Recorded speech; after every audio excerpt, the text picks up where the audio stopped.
Liberian, you're in Kosovo. Wow. You don't have any master to learn chess from. Wow, that's interesting. Really? There's no masters in Kosovo? Seriously? I would imagine there might be. Wow.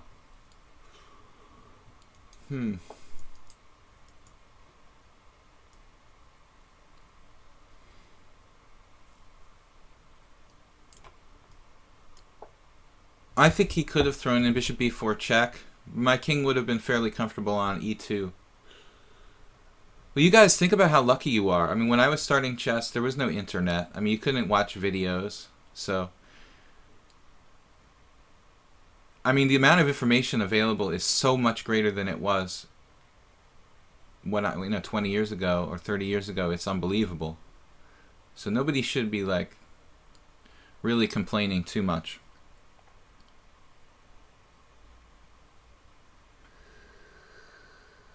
Chess Player 3 says, I hate America. They ban American from playing poker online. Yeah. Well, you know, man, I mean, I was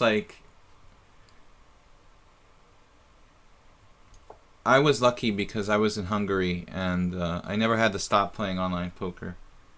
And actually many of my best results came after the other Americans stopped playing online. But it's really destroyed online poker. Yeah, I mean, it's a shame. It really is. Lobbyists like Sheldon Adelson just destroying online poker for Americans, basically.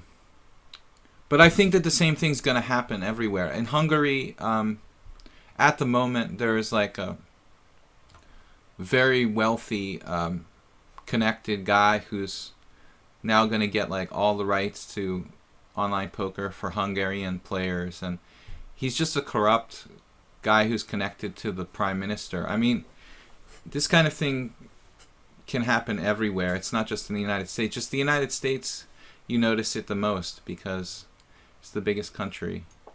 But chess, unfortunately, we can't have online competitions because of computers.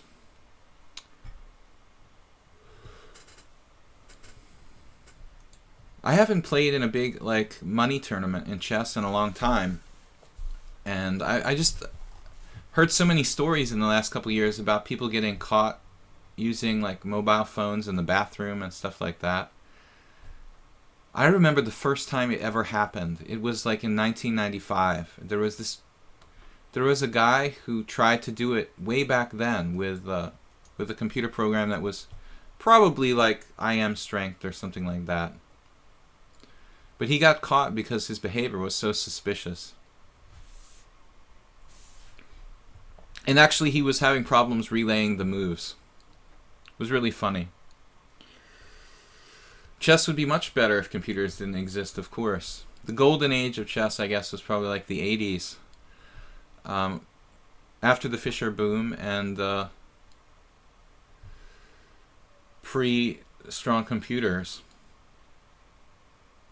The golden age of tournament chess, shall we say. Queen takes a4. I'm on the a8 rook, so...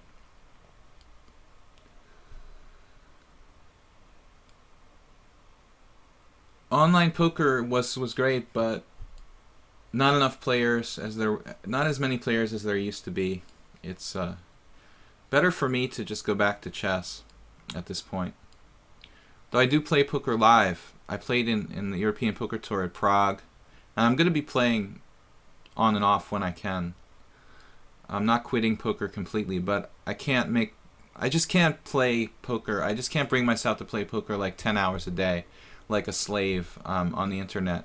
At least chess, I love chess. So chess is, if I spend 10 hours a day playing chess, that's okay for me, because for me chess is my big love.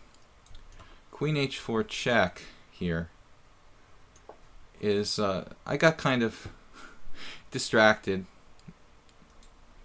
Maybe I take on e7 and I'm up the exchange.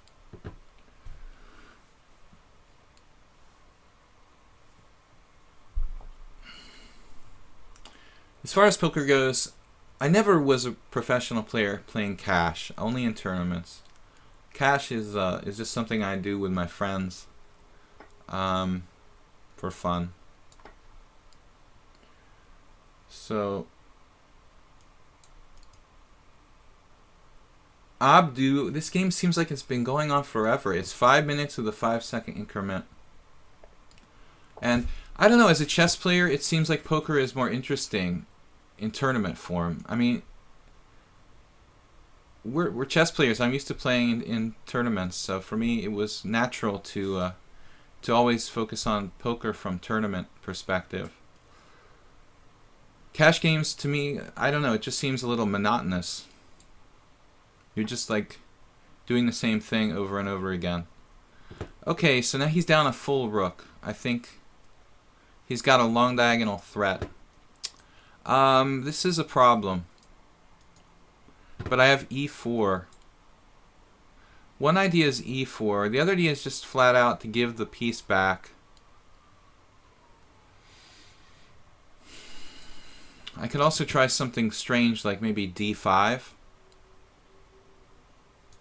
d5, blocking the long diagonal. With the idea of rook d1 and rook d4, get my rook in the game basically. Now,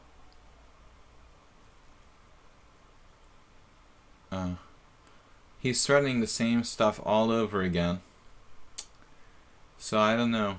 Bishop takes g7. King takes g7. Queen g3, check. I'm up the exchange for a pawn. What else to do? I don't know. I don't know if I had any better here.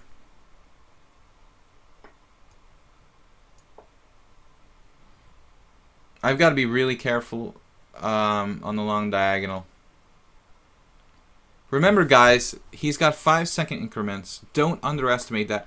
I played a Russian guy yesterday who was like specialist in 3-second increments, and he played really slow the whole game, and I just thought it was over. He was just going to flag, but he played like, when he got down to the 3-second increments, he played like God. So there are these guys who are kind of specialists in these increment games where you think they're going to flag, and they just never will. They will never flag. They understand how to play the 3-second increment perfectly.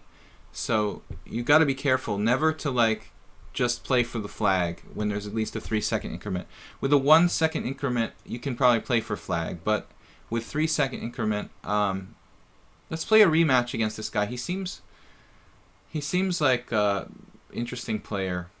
Not very opening oriented though. As you saw, he played strangely in the opening.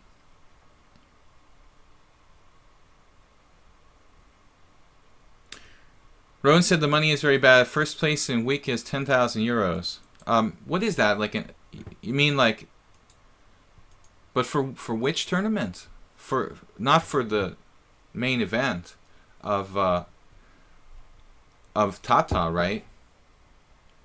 Let's abort this game. I guess the guy's not going to play. I don't know what happened. Guys, challenge me if you want. We have like 40 minutes left in the stream. Sophia Rogers said, yeah, bishop takes g7, queen g3. That was what I played.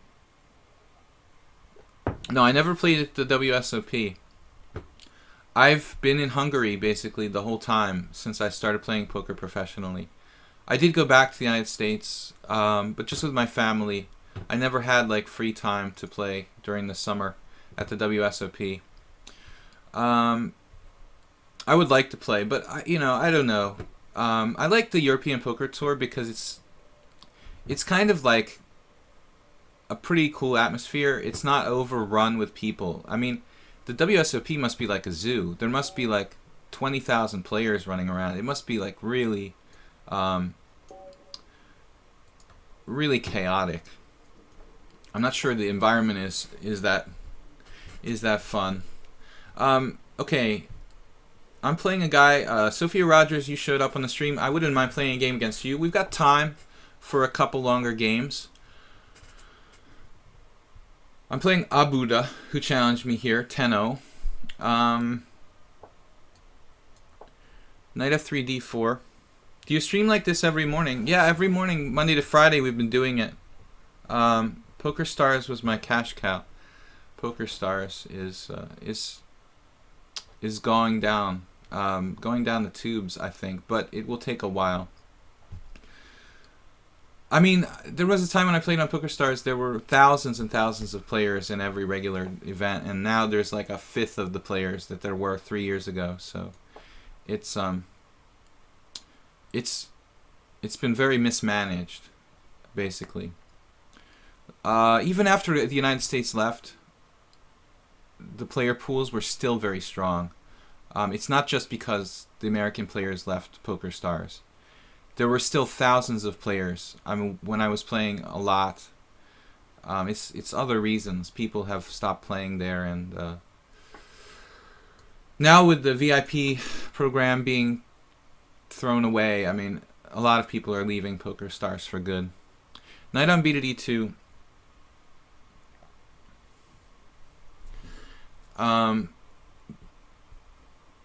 Knight on b to d2. It's not just America, though. A lot of countries have, basically created laws to block people from poker online. So it's just hard to regulate, and unfortunately, there's not a lot to do about it. Castles. It's kind of Bogo Indian, right? But he plays the quick knight e4. Still, it's hard for white to do anything here. d5 is an idea. Black normally plays castles d6 and e5. At some moment I might have d5.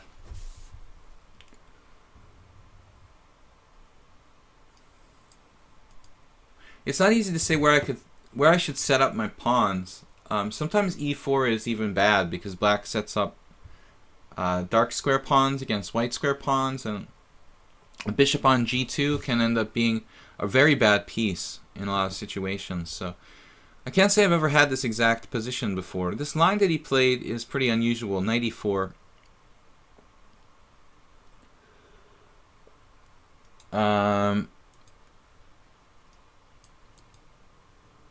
Yeah, I don't know what I should do here. d5. d5 feels like white is just overextending himself. I guess queen c2. Then again, if I play queen c2 when he takes on d2, I'm just losing a tempo. If I play a3 and he takes on d2, he can play a4 and fix my pawn on a3. Maybe his a4 pawn turns out to be a weakness later on. He is very far behind in development here. Another interesting idea would be to play knight b1. To exploit the position of his bishop on b4, threaten to trap it with c5. If I play knight b1 and he plays... He almost has to play bishop e7 in that position. Let's try it. I mean, this is creative. Why not experiment, now that we're playing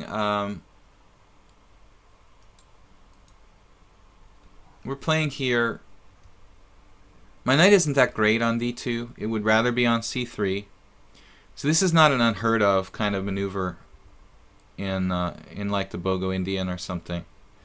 And I'm just thinking, how can I exploit this position concretely? So I looked at knight e4. Obviously that's not good. But the knight on d2, notoriously not really the best square. C3 is a better square. So if I can play maybe knight c3, queen c2, rook d1, my position might be better. And I avoid exchanges as well. So I think knight b1 is an interesting move. Another thing you have to do is to create problems for your opponent. So here, obviously, b6 is dangerous for black, to say the least. So I can damage his pawn structure with knight e5. And it looks like we can switch the game plan to pawn structure. Pawn structure is us. We can